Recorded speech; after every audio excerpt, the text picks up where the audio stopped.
മറ്റുള്ളവരുടെ വേദനയും അതേപോലെ തന്നെ പരാജയവും ഒക്കെ ആഘോഷിക്കുന്ന മനുഷ്യരുണ്ട്. അങ്ങനെയുള്ള മനുഷ്യരെ തിരിച്ചറിയുക എന്ന് പറയുന്നത് വളരെ ബുദ്ധിമുട്ടുള്ള കാര്യമാണ്. കാരണം നമ്മളുടെ ദുഃഖത്തിൽ അവർ പങ്കുചേരുമ്പോൾ, അവർ നമ്മളോട് സംസാരിക്കുമ്പോൾ ഭയങ്കര സഹാനുഭൂതിയും സ്നേഹവും ഒക്കെ കാണിച്ചിട്ടാണ് അവർ നമ്മളോട് സംസാരിക്കുക. അപ്പൊ അവരുടെ ഉള്ളിൽ അവർ സന്തോഷിക്കുകയാണ് എന്നുള്ള കാര്യം നമ്മൾ അറിയില്ല. പിന്നീട് അവരുടെ പിന്നീടുള്ള പെരുമാറ്റത്തിൽ നിന്ന് നമുക്ക് മനസ്സിലാക്കാൻ വേണ്ടി സാധിക്കും. പിന്നീടുള്ള സംഭാഷണത്തിലൊക്കെ നമ്മളെ ആ പരാജയം വെച്ചിട്ട് കുത്തി നോവിച്ച് കളിയാക്കി സംസാരിക്കുന്ന ഒരു ശൈലി ഉണ്ടാകും. അല്ലെങ്കിൽ അവരുടെ ബോഡി ലാംഗ്വേജിൽ നമുക്ക് അറിയാൻ വേണ്ടിയിട്ട് സാധിക്കും. അതുമല്ലെങ്കിൽ എപ്പോഴും ഇത്തരം സന്തോഷങ്ങള് മറ്റുള്ളവരോട് ഷെയർ ചെയ്യുമല്ലോ, അങ്ങനെയുള്ള ആൾക്കാർ ഷെയർ ചെയ്യും. അപ്പോൾ മറ്റുള്ളവർ പറഞ്ഞ് നമ്മൾ അറിയും ഇവരെ അതിനകത്ത് ആഹ്ലാദിക്കുകയാണ് ചെയ്തത് എന്നുള്ള കാര്യം നമ്മൾ മനസ്സിലാക്കും. അങ്ങനെയുള്ളവരെ തീർച്ചയായിട്ടും നമ്മുടെ സൗഹൃദ വലയത്തിൽ നിന്ന് നമ്മൾ ഒഴിവാക്കി നിർത്തണം. അതിനേക്കാൾ ഏറെ പ്രധാനമാണ് അത്തരം ഒരു സ്വഭാവം നമുക്കുണ്ടോ എന്നുള്ളൊരു ചോദ്യം. പലപ്പോഴും എല്ലാ കാര്യങ്ങളിലും എന്ന പോലെ ഈ ഒരു കാര്യത്തിലും നമ്മളുടെ പ്രശ്നം നമുക്ക് തിരിച്ചറിയാൻ വേണ്ടി സാധിക്കത്തില്ല. മണിച്ചിത്രത്താഴ് എന്ന് പറയുന്ന സിനിമയിലെ നാഗവല്ലി എന്ന് പറയുന്ന കഥാപാത്രത്തെ നമുക്കെല്ലാം അറിയാമല്ലോ. നാഗവല്ലിക്കാണ് ഭ്രാന്ത്, അല്ലെ?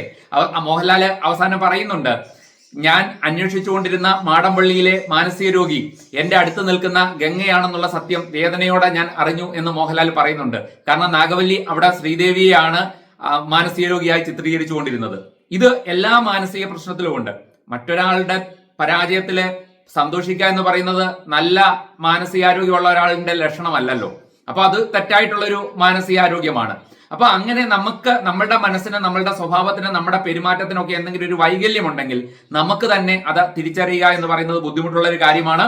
അതുകൊണ്ട് സ്വയം വിമർശനത്തോടു കൂടി നാം ഈ ഒരു കാര്യം നമുക്കുണ്ടോ എന്ന് നമ്മൾ പരിശോധിക്കണം. കാരണം അങ്ങനെ ഒരു ശീലം നമുക്കുണ്ടെങ്കിൽ അത് നമുക്ക് വരുത്തുന്ന വിനകള് പലതരത്തിലുള്ള ദോഷം നമുക്ക് ചെയ്യും.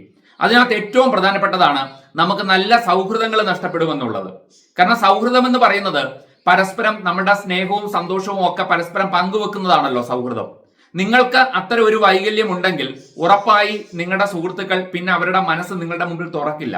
അവർക്ക് മനസ്സിലാവും നിങ്ങൾ ഇങ്ങനെ സന്തോഷിക്കാൻ വേണ്ടിയിട്ടാണ് ഇത് ചോദിച്ചറിയുന്നതെന്ന്. അപ്പോൾ അവരെന്ത് ചെയ്യും? അവരുടെ പരാജയങ്ങള്, അവരുടെ ദുഃഖങ്ങളൊക്കെ നമ്മുടെ മുമ്പിൽ മറച്ചു പിടിക്കാൻ വേണ്ടിയിട്ട് അവർ ശ്രമിക്കും. ഇതേ കാര്യം തന്നെ തിരിച്ച് നിങ്ങളുടെ ഭാഗത്തു നിന്നും ഉണ്ടാകും. നിങ്ങൾക്ക് എന്തെങ്കിലും ദുഃഖമുണ്ടായാൽ, നിങ്ങൾക്ക് എന്തെങ്കിലും പരാജയം ഉണ്ടായാൽ, നിങ്ങൾ ഈ സ്വഭാവമുള്ള ആളാണെങ്കിൽ ഉറപ്പായിട്ടും നിങ്ങൾ മറ്റുള്ളവരോട് പറയില്ല. കാരണം മറ്റുള്ളവരുടെ ദുഃഖത്തില്, മറ്റുള്ളവരുടെ പരാജയത്തില് നിങ്ങൾ സന്തോഷിക്കുന്ന ആളാണല്ലോ. അപ്പോൾ സ്വാഭാവികമായിട്ട് നിങ്ങൾ എന്ത് കരുതും? എന്റെ പരാജയത്തില്, എന്റെ ദുഃഖത്തില് എന്റെ സുഹൃത്തുക്കൾ സന്തോഷിക്കും എന്നുള്ള ഒരു ചിന്തയിൽ നമ്മൾ എന്ത് ചെയ്യും? അവരോട് പറയാതിരിക്കും. ഒരു ഓപ്പൺ കമ്മ്യൂണിക്കേഷൻ സൗഹൃദത്തിൽ ഇല്ലെങ്കിൽ അവിടെ സൗഹൃദം മരിക്കുകയാണ് ചെയ്യുന്നത്. അങ്ങനെ നമുക്ക് കിട്ടേണ്ട നല്ല സൗഹൃദങ്ങൾ നമുക്കില്ലാതാകും, നല്ല റിലേഷൻഷിപ്പുകൾ നമുക്കില്ലാതാകും എന്നുള്ളതാണ് ഇതിന്റെ ഏറ്റവും വലിയ ദോഷം. രണ്ടാമത്തെ ദോഷം നമ്മളുടെ വളർച്ചയാണ്. നമ്മളുടെ ജീവിതത്തിലെ നമുക്ക് വളരാൻ വേണ്ടി സാധിക്കത്തില്ല. നമ്മുടെ വളർച്ച അവിടെ അവസാനിക്കും. എങ്ങനെയാണ് വളർച്ച അവസാനിക്കുന്നതെന്ന് പറയാം. എപ്പോഴും പുതിയ പുതിയ കാര്യങ്ങൾ ചെയ്യുമ്പോഴാണ് നമ്മളുടെ ജീവിതത്തിൽ ഉയർച്ച ഉണ്ടാകുന്നത്. നമ്മള് പരാജയത്തെ ഭയപ്പെടുന്ന ഒരു മനോഭാവം ഇതോടുകൂടി നമ്മുടെ മനസ്സിലുണ്ടാകും. മറ്റൊരാളുടെ പരാജയത്തെ നമ്മൾ ആഘോഷിക്കുമല്ലേ. അപ്പൊ തീർച്ചയായിട്ടും നാം എന്ത് ചിന്തിക്കും? ഞാൻ പരിശ്രമിച്ച് പരാജയപ്പെട്ടാൽ എന്റെ പരാജയത്തെയും മറ്റുള്ളവരെ ആഘോഷിക്കും. അപ്പോ ആ പരാജയം ഒഴിവാക്കണം എന്നുള്ളൊരു ചിന്ത നമ്മുടെ മനസ്സിലുണ്ടാകും. പരാജയം ഒഴിവാക്കാൻ എന്താണ് ചെയ്യേണ്ടത്? ഒന്നും ചെയ്യാതിരിക്കുക എന്നുള്ളതാണ് അതിന് ചെയ്യേണ്ടത്. നമ്മളുടെ ജീവിതത്തിൽ നമ്മൾ എന്തെങ്കിലും ഒരു കാര്യം പുതുതായിട്ട് നമ്മൾ ചെയ്യാൻ ശ്രമിച്ചാൽ ഉറപ്പായിട്ട് പരാജയം വരും. വിജയത്തിന്റെ ആദ്യത്തെ ചവിട്ടുപടിയാണ് പരാജയം. പരാജയം ഒഴിവാക്കിക്കൊണ്ട് ഒരാൾക്കും വിജയിക്കാൻ വേണ്ടി സാധിക്കില്ല. അപ്പോൾ നമ്മൾ എന്താണ് ചെയ്യുന്നത്? പരിശ്രമിക്കുന്ന നമ്മുടെ ശീലമാണ് നമ്മൾ ഒഴിവാക്കുന്നത്. ആ പരിശ്രമിക്കുന്ന ശീലം ഒഴിവാക്കുന്നതോടുകൂടി വിജയിക്കാനുള്ള സാധ്യത പൂർണ്ണമായും നമ്മുടെ ജീവിതത്തിൽ നിന്ന് ഇല്ലാതാവുകയാണ്.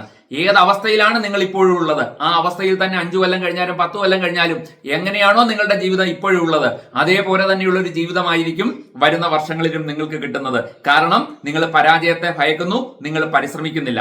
ഒരു മരത്തിൽ കെട്ടിയിട്ടിരിക്കുന്ന ഒരു പശു, അതിന്റെ ചുറ്റുമുള്ള ആ കയറിന്റെ ആ ഒരു അളവിലുള്ള പുല്ല് മാത്രമേ അതിന് കഴിക്കാൻ പറ്റൂ. അതേപോലെ നിങ്ങളുടെ ജീവിതം ഇപ്പോൾ എവിടെ നിൽക്കുന്നു അവിടെ തന്നെ നിൽക്കും എന്നുള്ളതാണ് അതിന്റെ ഏറ്റവും വലിയൊരു കുഴപ്പം. നിങ്ങളുടെ ജീവിതത്തിലെ വളർച്ച അവിടെ അവസാനിക്കുമെന്നുള്ളതാണ്. അതുകൊണ്ട് തീർച്ചയായിട്ടും അത്തരം ഒരു സ്വഭാവം നമുക്കുണ്ടെങ്കിൽ, ഒരു ദുസ്വഭാവമാണത്, അത് നമുക്കുണ്ടെങ്കിൽ തീർച്ചയായിട്ടും അത് നാം ഒഴിവാക്കാൻ വേണ്ടിയിട്ട് ശ്രമിക്കുക. അതിന് പകരം നാം എന്ത് സ്വഭാവമാണ് വളർത്തിയെടുക്കേണ്ടത്?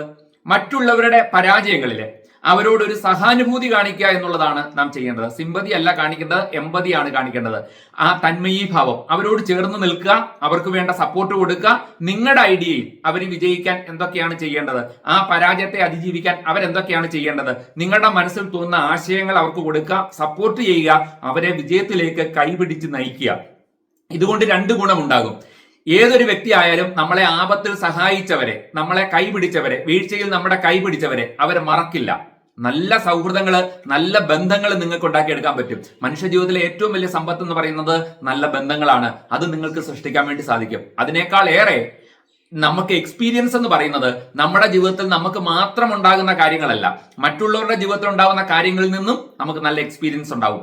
പരാജയപ്പെട്ട ഒരു വ്യക്തി എങ്ങനെ ആ പരാജയത്തെ തരണം ചെയ്തു എന്ന്, അവരോടൊപ്പം നിന്ന് തരണം ചെയ്യാൻ സഹായിച്ചാൽ എങ്ങനെയാണ് അവർ തരണം ചെയ്തതെന്ന വ്യക്തമായ ഒരു കാഴ്ചപ്പാട് നിങ്ങൾക്ക് കിട്ടും.